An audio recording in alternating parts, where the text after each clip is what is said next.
No, no, no, no, no, please, no. I still remember the night everything broke. I saw Emily sitting by the window when I walked into the restaurant. She didn't smile. That was the first sign something was wrong. I thought we were celebrating, I said as I sat down. We need to talk, she replied. Why do people always say that like it's a funeral? I tried to joke. I'm serious, she said. You and I, we are not working anymore. I felt my chest tighten. What do you mean not working? We've been together 3 years, Emily. She looked at me like I was a stranger. And what do I have to show for it? You have me, I said quietly. I don't need love, she said. I need security. I need a future. I am your future, I said. I'm trying. You know I'm trying. Trying isn't enough, she said. You're always trying, but nothing ever changes. That's not fair, I said. I'm working every day. And what do you earn? She asked. What do you own? Where is your ambition? Her words felt like knives. You knew who I was when you met me. I thought you would grow, she replied. But you're still the same. I leaned back and stared at her.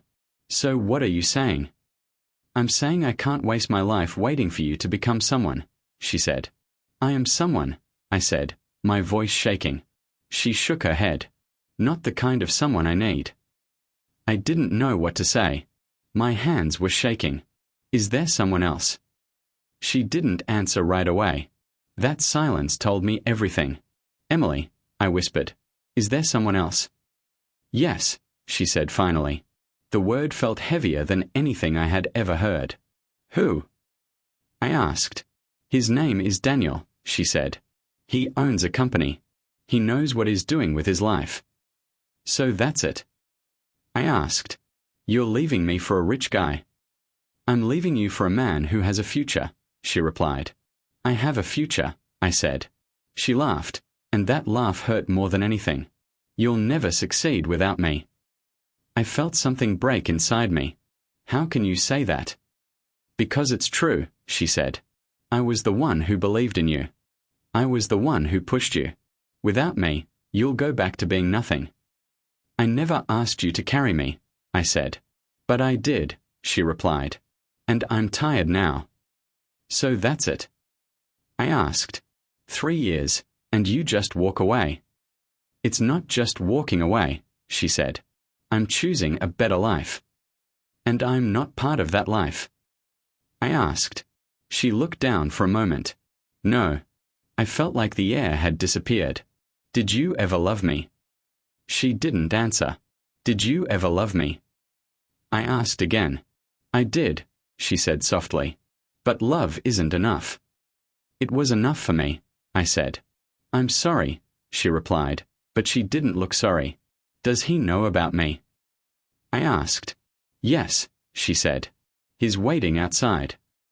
I laughed, but it didn't sound like a laugh. So he's here. Right now. Yes, she said. Then why are you still sitting here? I asked. Because I wanted to end this properly, she replied. Properly, I repeated. You call this properly? I didn't want to disappear without telling you, she said. I stood up slowly. You know what hurts the most. What? She asked. It's not that you're leaving, I said. It's that you never believed in me. She didn't say anything. I would have given you everything, I said. I know, she replied. But I don't want everything later. I want everything now. I nodded slowly. Then go. She stood up, picked up her bag, and looked at me one last time. Goodbye. Yeah, I said. Goodbye. I watched her walk away. I didn't follow her. I didn't stop her. I just stood there like a statue. After a few minutes, I walked outside. I saw her get into a car. A man in a suit opened the door for her. That had to be Daniel. She didn't look back. Must be nice, I whispered to myself. Money, car, future. I started walking home in the rain because I didn't want to take a taxi. I wanted to feel something. The cold water, the sky, the streets, Everything felt like my life at that moment. Her words kept repeating in my head. You're a failure. You have no future. You'll never succeed without me. I stopped walking and looked up at the sky. You're wrong, I said out loud. I'm not nothing. But my voice sounded weak, even to me. I'll prove you wrong, I said again. One day, I prove you wrong. That night, something inside me broke. I stared at the email on my phone for a long time before opening it. Just open it, my manager said from across the desk. It's not going to change by waiting. I opened it and read the first line. We regret to inform you. I already know what it says, I muttered. I'm sorry, he said. You've been distracted for weeks. I know, I replied quietly. You're a good guy, he said. But good guys still have to do the work. So that's it? I asked. I'm fired. I'm afraid so, he said. I hope you get things together. Yeah, I said. Me too. I packed my things in silence. When I walked past his desk, he said, Talk to someone. Don't try to carry everything alone. I'm used to carrying things alone, I replied, and walked out. A week later, I was standing in a small apartment, looking at the peeling paint on the walls. Mrs. Carter, the landlord, stood next to me. It's not pretty, she said, but it's cheap. I don't need pretty, I replied. I just need cheap. You paying monthly? She asked. Yes, I said. No late payments, she said. I don't like chasing people for money. I won't be late, I replied. She looked at me for a moment. You look like someone who's had a bad month. Bad year, I said. She nodded slowly. Life does that sometimes. Just don't let it turn you into a ghost. A ghost? I asked. Yeah, she said. Someone who's alive but not really living. I'll try, I said. Trying is good, she replied. Quitting is not. I'm not a quitter, I said, but even I wasn't sure if that was true anymore. That night, I sat on the floor because I didn't have a couch yet. My phone buzzed. It was Marcus. Are you alive? He asked when I answered. Barely, I replied. Where have you been? He asked. You stopped answering everyone. I lost my job, I said. What? He shouted. When? A week ago. And you didn't tell me? He asked. I didn't want to talk about it, I said. I'm coming over, he said. You don't even know where I live, I replied. Then send me the address, he said. Now. An hour later, he walked into my apartment and looked around. This place is small. It's what I can afford, I said. He looked at me for a long moment. Man, what happened to you? Life, I said. No, he replied. Emily happened. I didn't say anything. You loved her that much? He asked. Yeah, I said. I really did. And she left, so you decided to destroy your own life too? He asked. I didn't decide, I said. It just happened. That's not how it works, Marcus said. You can either let this destroy you, or you can let it build you. I looked at him. What does that even mean? It means this pain can make you stronger or weaker, he said. That choice is yours. I'm tired, I said. I'm really tired. I know, he said. But you're not done. It feels like I am, I replied. Marcus shook his head. No. You're at rock bottom. And you know what's good about rock bottom. What? I asked. The only way left is up, he said. I looked around my empty apartment. Up feels very far away. Then we start small, he said. One step at a time. You really think I can fix this? I asked. I know you can, he said. But you have to decide. Decide what? I asked. Decide if you're going to be a victim, he said, or a man who fights back. After he left, I stood in front of the small bathroom mirror. I looked tired, older, and empty. I looked at my reflection and said, So what now? My reflection didn't answer. Do we give up? I asked quietly. I stared at myself for a long time, then shook my head. No, we don't give up. I took a deep breath. She said I'd never succeed. I looked into my own eyes. I'm going to prove her wrong. That was the moment I made my choice. I can work nights, I told Mr. Reynolds. He looked at me over his glasses. You already work mornings. When do you sleep? I'll sleep later, I said. That's not how sleep works, he replied. It's how bills work, I said. I need the hours. He studied my face for a moment. You look like a man running from something. I'm running toward something, I said. Which is? He asked. A better life, I replied. He nodded slowly. All right.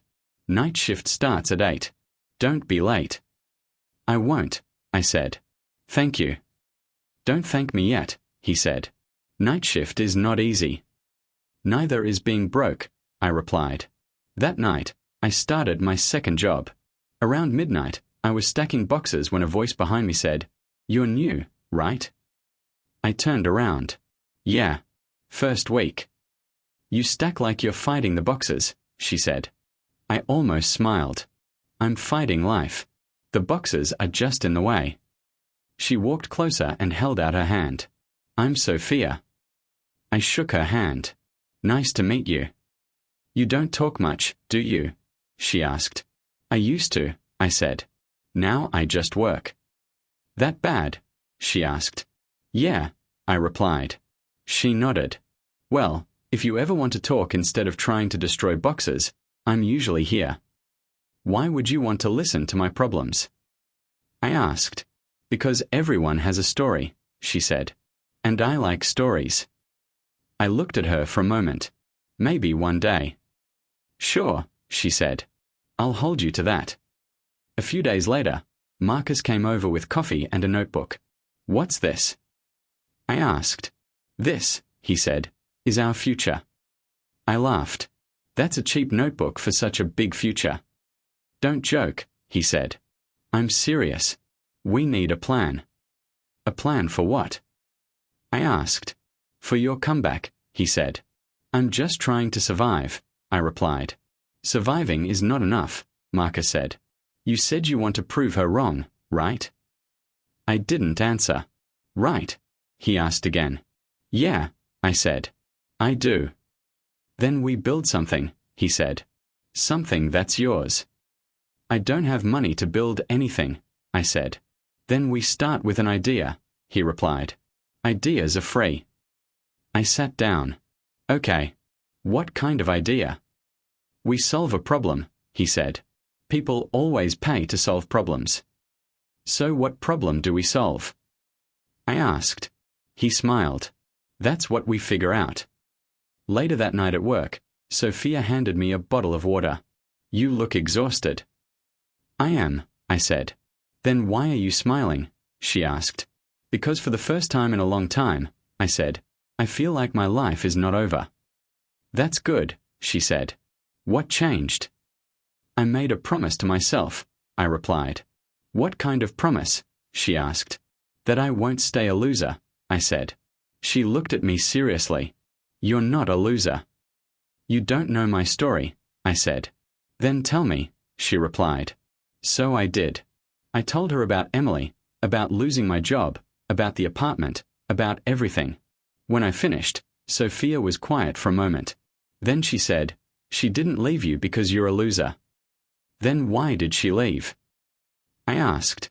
She left because she couldn't see your future, Sophia said. But that doesn't mean you don't have one. I'm going to build one, I said. She smiled. Good. And when you do, don't build it for her. I'm not, I said. I'm building it for me. That's the right answer, she said. A week later, Marcus and I were sitting on my apartment floor again. I have an idea, I said. Finally, he replied. Tell me. I explained the idea, the plan, the way we could start small and grow. When I finished, Marcus looked at me and said, This could work. You really think so? I asked. Yeah, he said. But it's going to be hard. I'm not afraid of hard no more, I said. He smiled. Good. Because this is going to be very hard. We start this weekend, I said. Deal, he replied.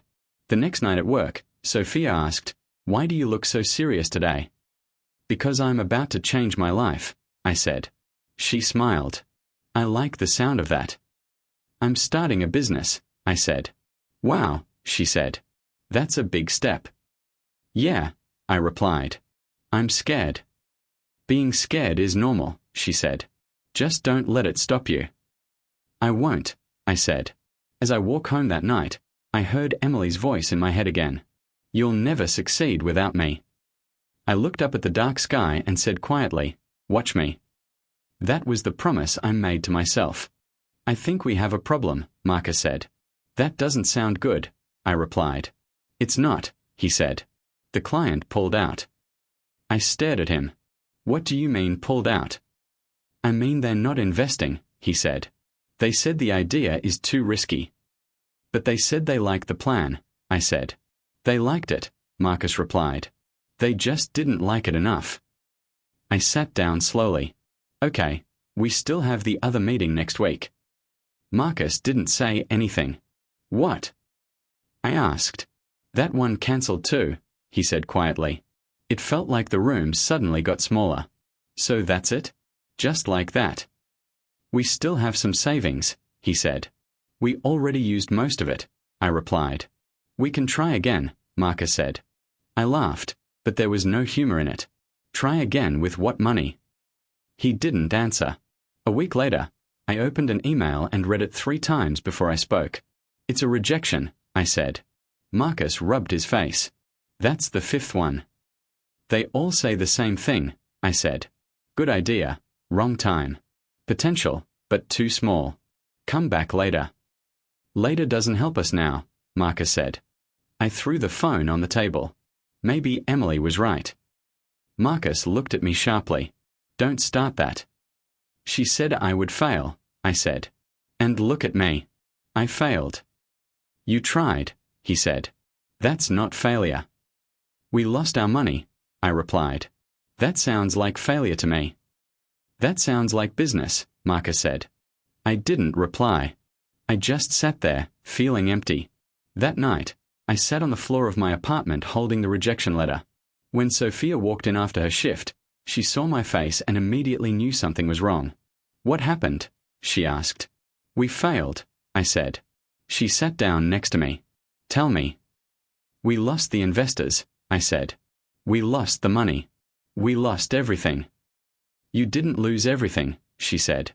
"It feels like everything," I replied. She took the letter from my hand and read it. Then she put it down and looked at me. "So this is your first failure." "First?" I asked. "Hopefully the last." She shook her head. "No. Hopefully the first of many." I looked at her like she was crazy. Why would I want many failures? "Because failure is not the end," she said. "It's the lesson." "I'm tired of lessons," I said. "I just want one win." "You will get one," she said. "But this is the part nobody sees." "The part where you lose everything?" I asked. "The part where you decide if you quit or continue," she replied.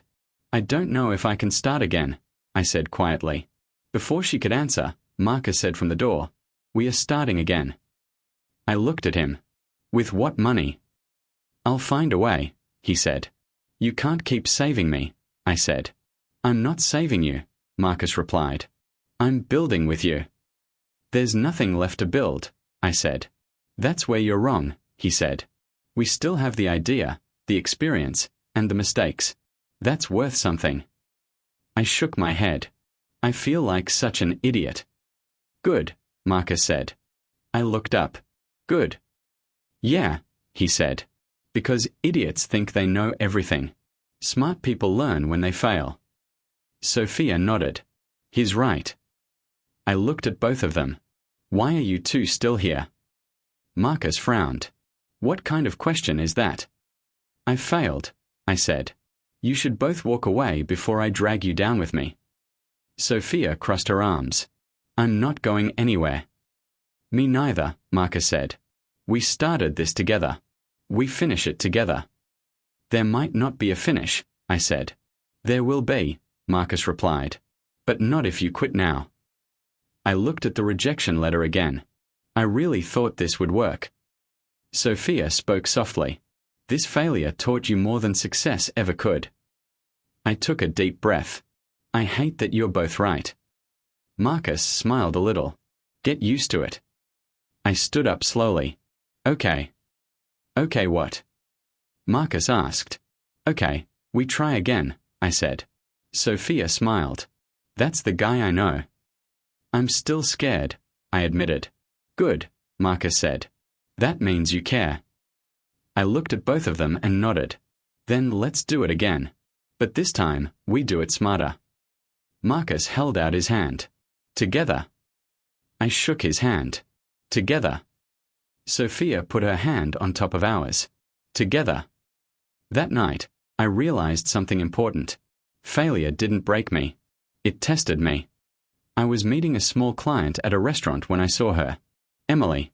She was sitting at a table near the window, wearing an expensive dress, smiling like she had never cried a day in her life. Daniel was sitting across from her in a suit that probably cost more than my monthly rent. I almost turned around and walked out, but the waiter was already leading me inside. Emily looked up, and our eyes met. Her smile changed into a small smirk. Well, she said as I walked past her table, look who it is. I stopped walking. Daniel looked at me like he was trying to remember where he had seen me before. Hello, Emily, I said calmly. She looked me up and down. You look busy. I am, I said. Doing what? She asked. Still chasing stupid dreams. Daniel chuckled quietly, and that sound lit a fire inside my chest. I'm working, I said. Emily leaned back in her chair. I always told you to be realistic. I am being realistic, I replied. Really? She said. Because last time I saw you, you were broke, unemployed, and talking about starting a business. I remember, I said. So how is that going? She asked, crossing her arms. It's going, I said. Daniel finally spoke. Starting a business is not easy. I know, I replied. He nodded slightly. Most people fail. Yeah, I said. Most people do. Emily smiled again. You were never good with money, or planning, or decisions. Maybe I'm learning, I said. She tilted her head. You always said that. And one day I'll be right, I replied. She laughed softly. You always were a dreamer. And you always were impatient, I said. Daniel looked between us. Emily, we should go. We have another meeting. Wait, Emily said. She looked back at me. Tell me the truth. Do you really think you're going to succeed? I looked her straight in the eyes and said, Watch me. For the first time, her smile faded a little. Daniel stood up and put his hand on her shoulder. Come on, Emily. She stood up, but before leaving, she said quietly, I hope you don't waste too many years chasing something that will never happen. I didn't reply. I just watched them walk away. That night, Marcus was sitting in my apartment when I walked in. You look like you saw a ghost, he said. Not a ghost, I replied. Emily. He sat up straight. What happened? I told him everything, every word, every smile, every laugh. When I finished, Marcus said, And what did you say? I told her to watch me, I replied. Marcus smiled slowly. Good answer. But she's right about one thing, I said. What? He asked. We need a better plan, I said. Not a small plan. A big one. Marcus leaned forward. I'm listening. We were thinking too small before, I said. That's why no one took us seriously. So we think bigger now, he asked. Yes, I said. Bigger and smarter. Smarter how? Marcus asked. We solve a bigger problem, I said. Something businesses actually need, not just something we think is cool. Marcus nodded. That makes sense. And we don't ask small investors, I continued. We build something first, then we show results. So we prove it works before asking for money, he said. Exactly, I replied. Marcus was quiet for a moment, then he said, This is risky. Everything is risky, I said. Being broke is risky too. He laughed a little. You've changed. I had to, I said. He looked at me seriously. Are you doing this for her? I thought for a moment before answering. No. But she's the reason I started. Now I'm doing it for me. That's the right reason, Marcus said. I sat down and grabbed the notebook. We start again. New plan. New strategy. No quitting this time. Marcus nodded. No quitting. We work nights, weekends, everything, I said. I'm in, he replied. This is the turning point, I said quietly. Marcus looked at me. You really believe that? Yeah, I said. Because today, when she laughed at me, I didn't feel broken. What did you feel? He asked. Motivated, I replied. Marcus smiled. Good. Then let's build something that will make her regret that laugh. I shook my head. No. Let's build something that makes us proud. He held out his hand. Deal. I shook his hand. Deal. That night, we didn't sleep. We planned, argued, calculated, and planned again. Around 3 a.m., Marcus looked at me and said, If this works, our lives will change. I looked at the notebook full of ideas and said, It has to work. And if it doesn't? He asked. I thought about Emily's smile, Daniel's laugh, the rejection letters, the empty apartment, the long nights, and all the times I wanted to quit. Then we try again, I said. Marcus smiled. That's the answer I was hoping for. As the sun started to rise, I looked out the window and said quietly, This is where everything changes. And for the first time, I truly believed it. Look at this, Marcus said, sliding the laptop toward me. I stared at the numbers on the screen. Are these real? They're real, he said. We just got 3 new clients this week. I sat back and let out a long breath. I can't believe it. Believe it, Marcus said, smiling. We are growing. A few months earlier, we were broke and desperate. Now we had a small office, a few employees, and clients who actually paid us on time. It wasn't a huge company, but it was real. Sophia walked into the office holding coffee. Why do you both look like you just won the lottery? Because we might have, I said. Marcus pointed at the screen. New clients. Sophia smiled. I told you this would work. You also told me failure was a lesson, I said. And you finally learned it, she replied. I looked at her. Thank you for not letting me quit. She shrugged. You didn't really want to quit. You were just scared. Yeah, I said. I was. Marcus clapped his hands. Okay, emotional moment over. We have work to do. Bossy, Sophia said. Someone has to be, Marcus replied. A few weeks later, I got a phone call that changed the mood completely. Hello, this is Daniel, the voice said. I was silent for a moment. I was wondering when you would call. You're harder to ignore now, he said. Your company is starting to get attention. What do you want? I asked. I want to meet, he said. Business talk. I'm busy, I replied. Tomorrow. Noon. My office, he said, and hung up. The next day, I walked into his office. He smiled like we were old friends. You've done well, Daniel said. I've worked hard, I replied. He nodded. I'll get straight to the point.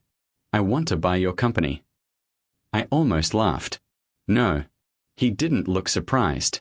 Everyone has a price. I'm not everyone, I said. You're still emotional, he said. That's dangerous in business.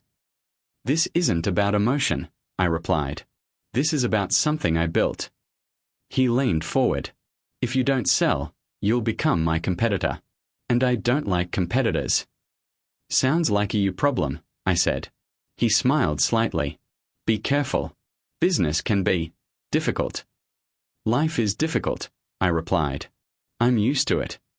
When I returned to the office, Marcus asked, How did the meeting go?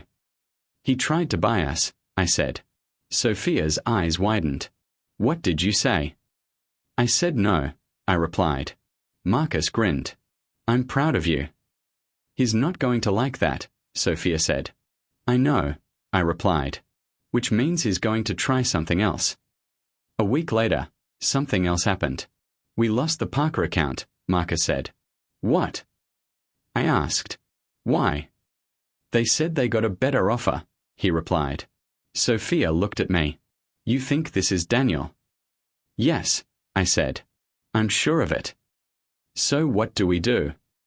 Marcus asked. We fight, I said. How?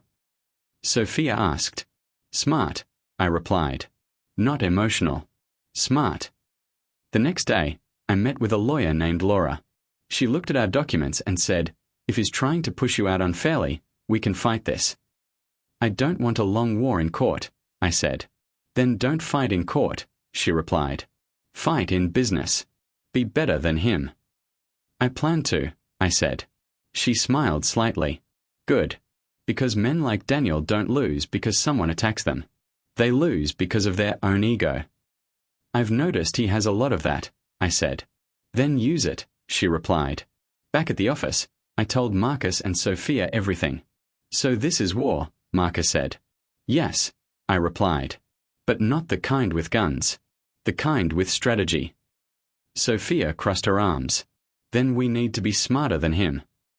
We will be, I said. Marcus looked at me and smiled. You've changed a lot. I had to, I replied. Do you hate him? Sophia asked me. I thought for a moment. No, I don't hate him. Do you hate Emily? She asked. I shook my head. No, I don't hate her either. Then what is this? Marcus asked. I looked around the office, at the computers, the desks, the small team working hard, the life we built from nothing. This, I said slowly, is not revenge anymore. Then what is it? Sophia asked. This is my life, I replied. And I'm not letting anyone take it from me. Marcus nodded. Then we protect it. Sophia smiled. And we grow it. I looked at both of them and said, we are not just surviving anymore. Marcus grinned. We are winning. I nodded slowly. Yeah. And we are not stopping now.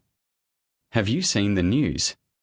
Marcus asked, walking into my office with his phone in his hand. No, I said. What happened? He placed the phone on my desk. Daniel's company is in trouble. I picked up the phone and read the headline. Financial investigation. Investor withdrawals. Contract losses. I looked up at Marcus. This is bad. He nodded. Very bad. Sophia walked in. What are you two looking at? I handed her the phone. She read for a minute and then looked at me. You didn't do this, right? No, I said. I didn't have to. Marcus sat down. Looks like he did it to himself. I leaned back in my chair. He was always too confident. Too aggressive. Sophia crossed her arms. Do you feel bad for him? I thought about it for a moment. No, but I don't feel happy either. Marcus looked surprised. Really? After everything he did? I didn't want him destroyed, I said. I just wanted to survive. A few days later, my phone rang with a number I didn't recognize. Hello. I answered. There was a short silence, then I heard a voice I hadn't heard in years. Hi, it's me. I closed my eyes for a second. Emily. Yeah, she said quietly. Emily. What do you want? I asked. I want to talk, she said. There's nothing to talk about, I replied. Please, she said. Just once. I won't ask again. I stayed silent for a moment, then said, okay. We met at a small cafe the next day. When I saw her, I almost didn't recognize her. She looked tired. Not the confident woman who left me years ago. Hi, she said softly. Hi, I replied. Thank you for coming, she said. You said you wanted to talk, I replied. So talk. She looked down at her hands. I made a mistake. I didn't say anything. A big mistake, she continued. Why are you telling me this? I asked. Because you deserve to hear it, she said. I looked at her for a long moment. Daniel's company is collapsing. She nodded slowly. Yes. And now you remember me, I said. It's not like that, she replied quickly. Then what is it like? I asked. She looked at me, and her eyes were full of regret. You were the one who truly loved me. I felt something in my chest, but it wasn't the same pain as before. It was something else. Something calmer. I did love you, I said. I know, she replied. And I didn't understand that until it was too late. Why are you here, Emily? I asked quietly. I wanted to say I'm sorry, she said. For what I said. For what I did. For not believing in you. I nodded slowly. Okay. She looked surprised. Okay. Yeah, I said. I accept your apology. Tears filled her eyes. That's it. What else do you want me to say? I asked. She hesitated, then asked, Is there someone else? I thought about Sophia, about the office, about the life I had built. Yes, I said. There is. She looked down and nodded. I deserve that. This isn't about what you deserve, I said. This is about time. Too much time has passed. I never thought you would actually succeed, she said quietly. I know, I replied. And now look at you, she said. You did everything you said you would do. Not everything, I said. But enough. She looked at me again. Do you hate me? I thought carefully before answering. No, I don't hate you. Why not? She asked. Because hating you would mean you still matter too much, I said. She started crying quietly. I really did love you, you know. Maybe you did, I said. But not enough to stay. She nodded slowly. That's true. We sat in silence for a moment, then she said, I wish I could go back and choose differently. I stood up and put some money on the table. We all have things we wish we could change. She looked up at me. Are you happy now? I thought about Marcus, Sophia, the company, the long nights, the failures, the wins, and the person I had become. Yes, I said. I am. She nodded, tears still in her eyes. I'm glad at least one of us is. I looked at her one last time. Goodbye, Emily. Goodbye, she said. As I walked away from the cafe, I realized something important. I didn't feel angry. I didn't feel sad. I just felt free. Daniel lost his empire because of his greed. Emily lost me because of her doubt. And I lost my old life because of their choices. But as I walked back to my office, I realized something else. I didn't lose. I won. Emily called me out of the blue. Can we meet? She asked. I hesitated. Why? Just talk, she said. Please. I agreed. Part of me wanted to see her, to hear her voice, to feel the old warmth. Another part of me was wary. I knew what she'd done. I knew the nights I cried alone. When I saw her at the cafe, she looked different. Not just tired, but softer, regretful. I wanted to say I'm sorry, she said immediately. For everything. I heard that before, I replied. I know, she whispered. But I mean it now. And I want to try again. I froze. Try again. Yes, she said. I was wrong. You were right about so much.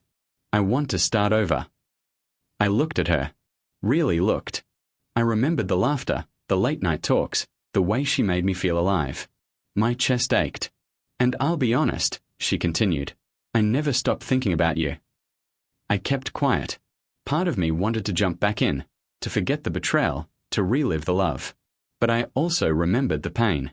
The way she left, the way she doubted me, the nights I walk home alone thinking I wasn't enough.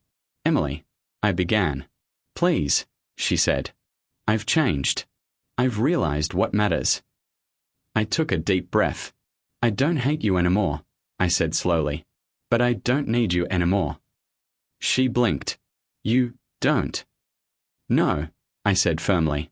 I mean, I valued what we had. I loved what we had. But I've built my life now. My choices. My successes. And they don't need you to feel complete. Her eyes filled with tears. I understand, she whispered. I nodded. I forgive you. Truly. But forgiveness doesn't mean going back. Not this time. She reached across the table, but I gently shook my head. This is where our paths end. I'm happy you see your mistakes. I hope you find peace. But my life is mine now. I always thought I'd lose you forever, she said quietly. You did, I said. But that was your choice. We sat for a moment in silence, the noise of the cafe surrounding us. It felt strange, peaceful, almost. No anger. No bitterness. Just closure. Will you ever think of me? She asked softly. I will, I admitted. But not with pain. Only with what we had, and what I learned from losing it. She nodded. I guess this is goodbye then. Yes, I said. Goodbye. As I walked away from the cafe, I felt lighter than I had in years. The chapter of Emily, of betrayal, of heartache, was closed. I had survived, grown, and now, finally, I was free. No looking back. No regrets. Just forward. I stood by the floor-to-ceiling window of my office, staring out at the city below. The skyline sparkled under the afternoon sun, but it wasn't the lights that made me feel alive. It was knowing I'd built all of this. Marcus walked in, holding 2 cups of coffee. You staring at the view again? He asked. Someone has to admire it, I said, taking a sip. Sophia came in behind him. You two look like old men, she teased. I'll take that as a compliment, I said. Marcus laughed. You know, we've come a long way. We have, I agreed. Remember when we were broke, struggling to pay rent? Sophia nodded. Feels like a different life. It was, I said. But every failure, every rejection, every sleepless night, it led here. Marcus raised an eyebrow. And Emily? I smiled faintly. She's part of the past. I don't need her approval. I don't need anyone's approval. I won because I refused to stay broken. Your words, Sophia said softly, they weren't empty. No, I said. They weren't. Marcus leaned back. It's crazy, isn't it? How far you've come. I turned from the window.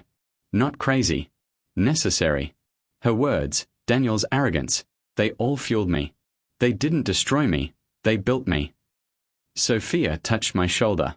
You deserved this. No, I said quietly. We deserved this. You both believed when I almost didn't. We built this together. I looked back out at the city. Years ago, I thought losing her was the end. But losing her, and learning from it, was the beginning. Marcus grinned. So this is it? You finally won. I nodded. I won. Not because she left me, not because anyone doubted me. I won because I refused to stay down. Every insult, every betrayal, every failure, it became fuel. And now, I'm unstoppable. Sophia smiled. Then let's make sure the next chapter is even bigger. I took a deep breath, letting the sunlight fill the office. We already are. And this time, no one can touch us. I finally won. And it wasn't just about money, power, or revenge. It was about proving to myself that nothing, not heartbreak, not betrayal, not doubt, could define me.